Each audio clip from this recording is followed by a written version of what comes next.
Good morning, and welcome again to the Unitarian Universalist Church in Eugene. My name is Heidi Gould. My pronouns are she, her. I am a woman of average height, above average weight, silver hair with fading blue bangs, and I am your worship associate this morning. We gather in worship to find meaning and to live more deeply. Worship creates connections within, among, and beyond us, calling us to live our better selves and to live with wisdom and compassion. Whoever you are, whomever you love, and whatever your image of the holy, we are so very glad you are here today. If today is your first time with us, we'd love to get to know you, and we'd love to have you get to know us. Our welcoming room is located in the south foyer, right over there. It's a place for both long-time and first-time people to meet and ask and answer questions. And if you're online, the link to our visitor form is being dropped into chat now.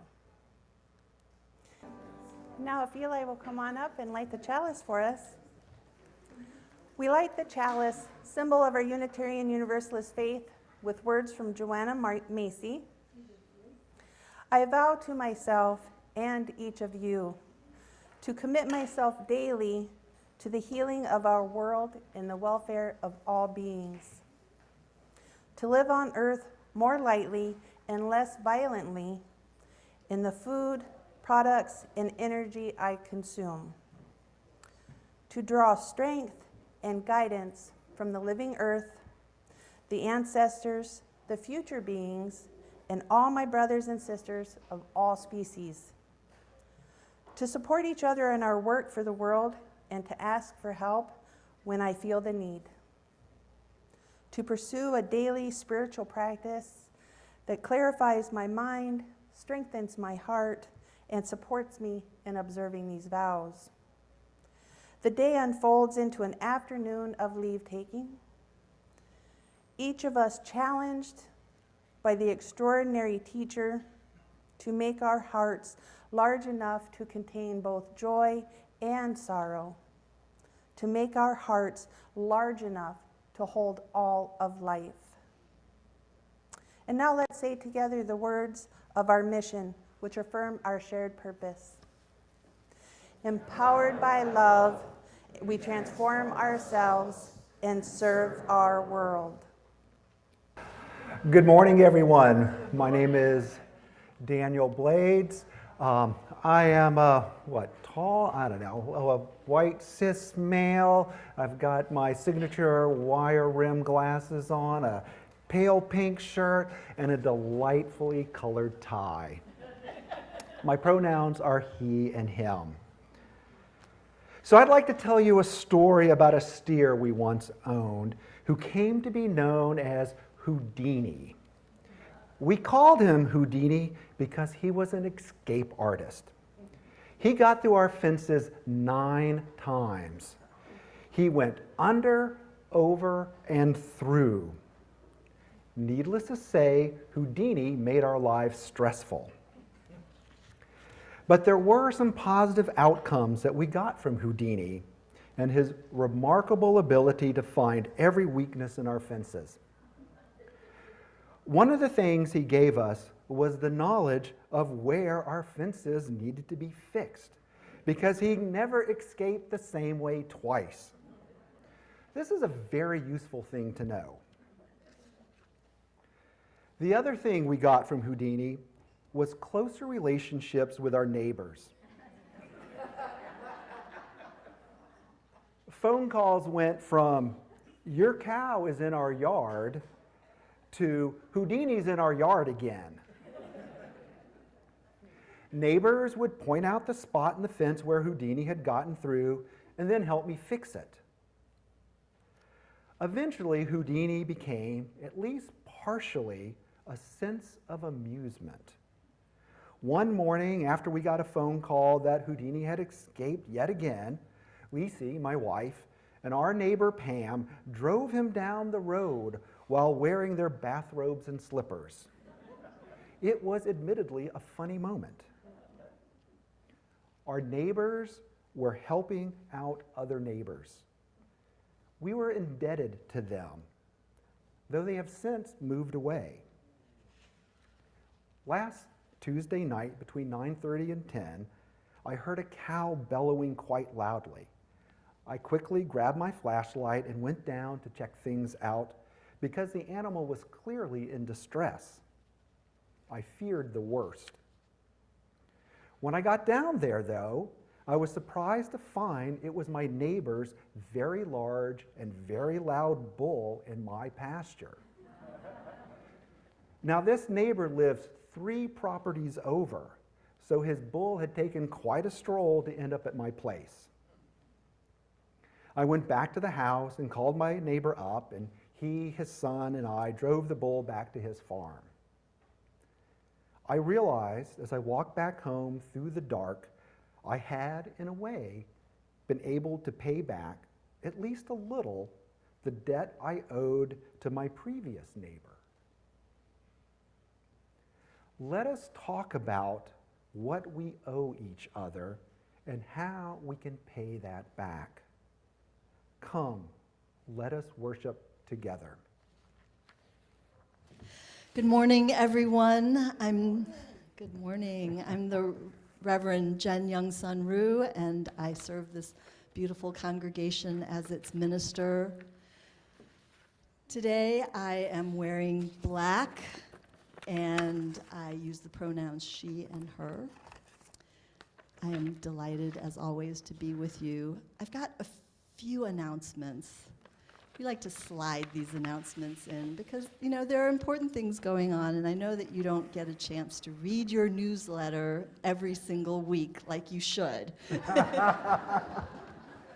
So just a quick reminder that indeed this Saturday is Eugene Pride, and we want to have a really good, strong presence there from the Unitarian Universalist Church in Eugene. There are ways to sign up, or if you just want to go, make sure to look for our booth and come visit. And then the other thing that's going on is the following Saturday, the 19th, we're having a worship listening circle. So if you've ever had an idea about worship or suggestions or feedback or anything like that, just come on Saturday morning, the 19th, and we're going to have a big listening circle about worship. And then finally, tonight, I am going over to Alton Baker Park for a commemoration of the Nagasaki and Hiroshima tragedies. And so if you all want to come, I would be delighted to see you there. This morning, I want to light this candle of life.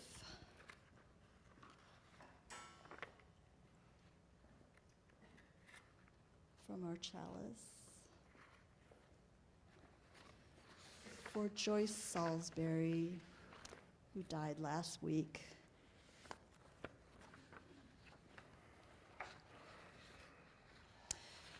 Joyce signed the membership book in 1961 and remained a steadfast, loyal member of this congregation and member of the larger community as well. We will, at some point, have a beautiful memorial service for her, and we'll tell all the stories. We don't have a date yet, but I'll let you know. I want to say one thing about memorial services. We are members of a beloved community, and when one of us dies, it doesn't matter if you knew Joyce or not. It doesn't matter if you ever met her or not. When one of us dies, we show up to a memorial service. And you may feel like, well, that's a really weird thing. I didn't know her. But we are a community, and she was a faithful Unitarian Universalist in Eugene for a long time, and that's why we show up. And the other reason we show up is because when we hear stories of our elders and the way they lived in faith and how their faith shaped them through their lives, we are so enriched. So I'll see you at Joyce's memorial when that happens. I want to invite everyone into a time of shared prayer. Because everyone, as Rumi says, bows down and kneels in different ways. There are 100 ways to kneel and kiss the ground, right? And we have many names for the holy and the divine. What is the name that you call out? Love. Oh, love. Oh, amazing, beautiful nature. Oh, universe, beyond our comprehension. Oh, spirit of life, eternal spirit. Existence. Existence. We call upon you with these many, many names and draw you close to our hearts today. We lay at the altar of life our worries, our sorrows, our grief, and our losses. And we also lay on that altar all of our gratitudes. We have so much to be thankful for today. What do we have to be thankful for? Family, family. Health. Smokeless skies. Sometimes they're smokeless. Oh, we are thankful for the kindness shown by others. We are thankful for our friends. We are thankful for this facility that shelters us and holds us. We are, oh, yes, yes, yes. We are thankful for joyful, uninhibited children. Uninhibited children. We are thankful for this very life that we have been given, this one more day, this one more breath in, this one breath out. And today we hold in our hearts certain people who are close to us, and we just want to lift up prayers for. You just say their names out loud.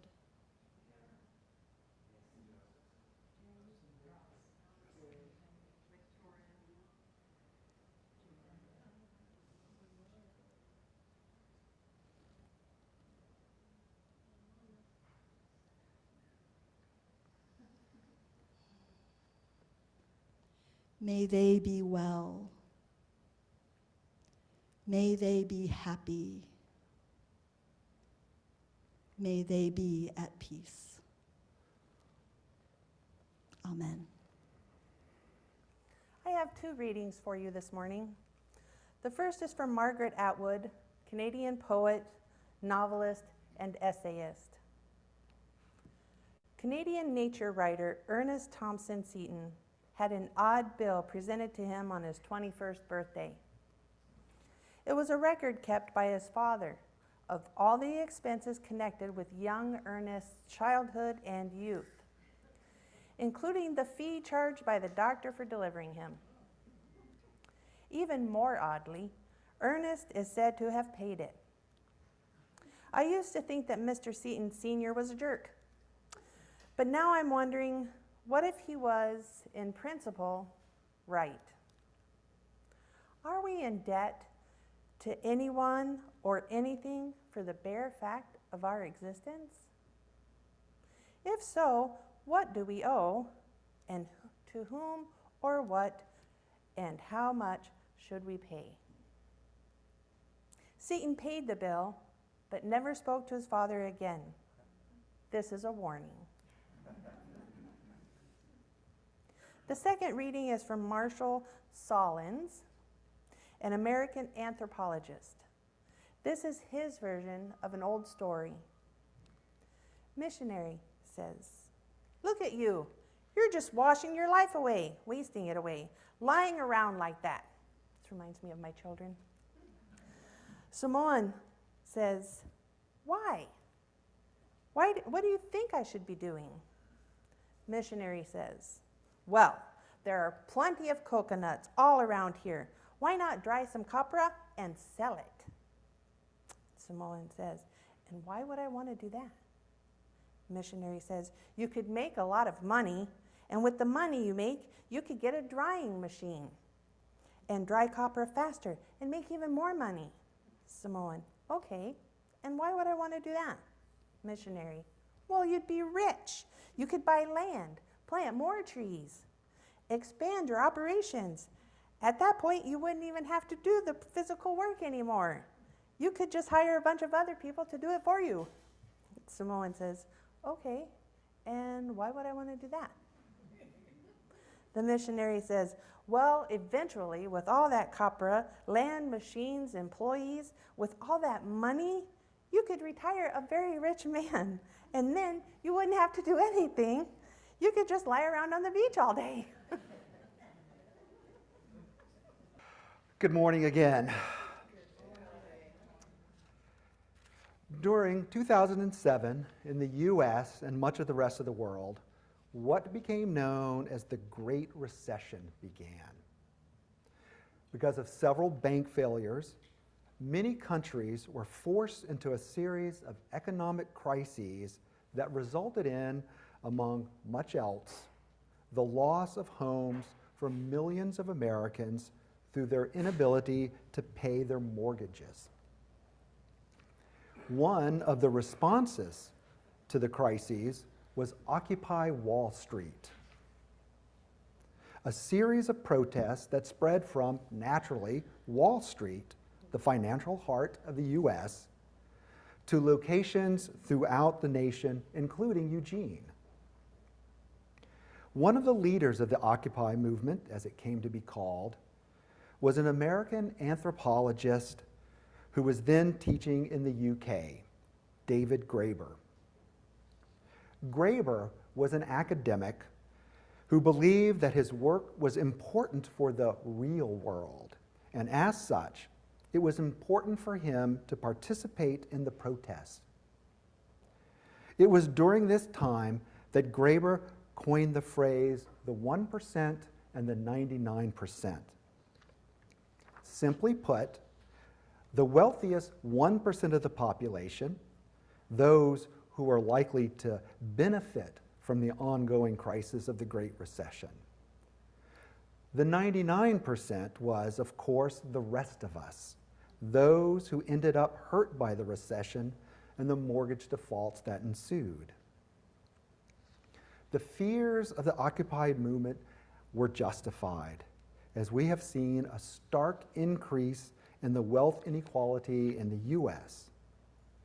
In other words, there was a class war and the wealthiest won. Today, I don't want to talk about the causes of the Great Recession, opaque financial instruments, CDOs, credit default swaps, and the like, or its brutal results, quantitative easing, the greatest loss of black family wealth in the history of the US, and vastly increased homelessness. Instead, I want to focus on the insights that David Graeber drew from his research into the history and morality of debt, what that tells us about justice making, and finally, what are the spiritual lessons of all of this? But first, we need to talk about money, what it is, and what is its origin. The story, usually told by economists, beginning with the founder of modern economics, Adam Smith, is one of barter. The story goes that Harry, and it's always men in these stories, makes shoes, and Dick needs shoes. So Dick offers Harry some potatoes, which Dick has in supply. and they reach an agreement of a certain amount of potatoes for a certain pair of shoes, and everybody's happy. The problem occurs when Harry doesn't have any potatoes, but Dick still needs shoes. Maybe Dick can trade potatoes to Tom for firewood, which Harry needs. But no one can ever be sure that their wants will be congruent. Things can get complicated and desires can go unfulfilled. To get around this problem, people invented money. Everybody wants money. Problem solved. Except this isn't what happened at all. And in fact, in every case where barter arose, money preceded barter. Indeed, when people have historically bartered, they have bartered in terms of money. For instance, after the fall of the Roman Empire, Roman money, Roman coins mostly disappeared from circulation. But trade, the exchange of one thing for another, went on in terms of Roman coinage. Sure, Dick got his shoes and Harry his potatoes, but they thought about them in terms of non-existent coinage. And even more typically, Harry gave Dick the shoes on credit, and Dick would pay off the debt when he could with something that was understood to be worth the same as the shoes over a period of time. In other words, it wasn't barter, it was credit. Now here we get to the really interesting part. Historically, credit preceded money, actual physical money. Money was a way of keeping account of amounts owed. In this history, money was created by the temples of ancient Mesopotamia to keep track of what it was owed by the people who borrowed from the temples. For example, a farmer would establish credit with the temple and then would use that credit to obtain other things that the farmer needed. After harvest, the farmer would pay his debt by giving a weight of barley equal to the amount that they owed. A shekel, the unit of money, was equivalent to a bushel of barley, and the shekel was determined to be a precise weight of silver. Debts to the temple were reckoned in shekels, and while a farmer might pay in bushels of barley, other items were acceptable as well. The silver, the money, seldom left the temple, where it would remain for thousands of years. But this practice spread to other markets outside the temple, but again, mostly as a system of credit.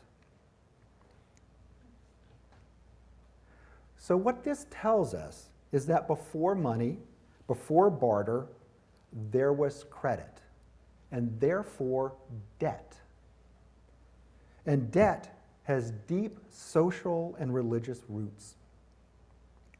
Debt is mentioned in the Vedas and in the Old Testament as that what we owe to God or to the universe for our very existence.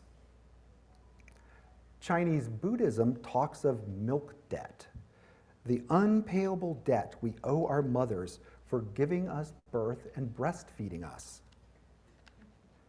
These have come to be known as primordial debt. But then the question becomes, how can we pay off a debt like this? What can we give to God or the universe or our ancestors that they don't already have? But let's say that the question of primordial debt really points to something else. But to get to that, we need to examine our modern idea of debt. This modern idea of debt rests on the notion of free, equal parties entering into an agreement of extending credit and accepting liability for debt stated in precise terms of currency. But there is another unstated aspect. While the debt is in effect, the two parties are in a relationship, albeit unequal. But once the debt is paid, the two parties are now separate. Unfortunately, horribly, this unspoken idea of separateness inherent in our understanding of debt leads to tragic ends. When debts cannot be paid, we see the dehumanization of the indebted. In some cases, it leads to debt peonage, and in the worst cases, to slavery. It's clear in the Atlantic slave trade, many enslaved Africans were either debtors themselves or had been used as human collateral on debts owed by family members.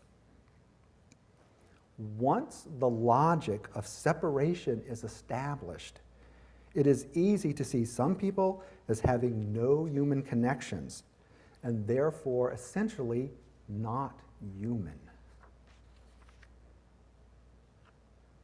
And let's look further into the putative equality of the debtor and the lender. Historically, people have borrowed money because they needed to. A loan until the crops were harvested, or to pay for a wedding or a funeral.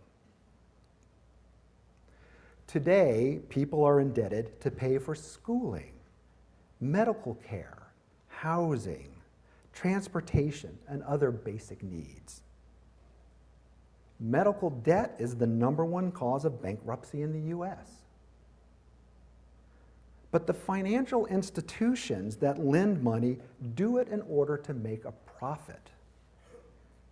There is a fundamental lack of congruence in the motivations of borrowers and lenders. And think about our legal system. The onus is always on the debtor to pay off the debt, never on the lender for making a loan that can't be paid off. The way our system works, people are routinely encouraged to take out loans. Almost daily, banks suggest that I take out a home equity loan.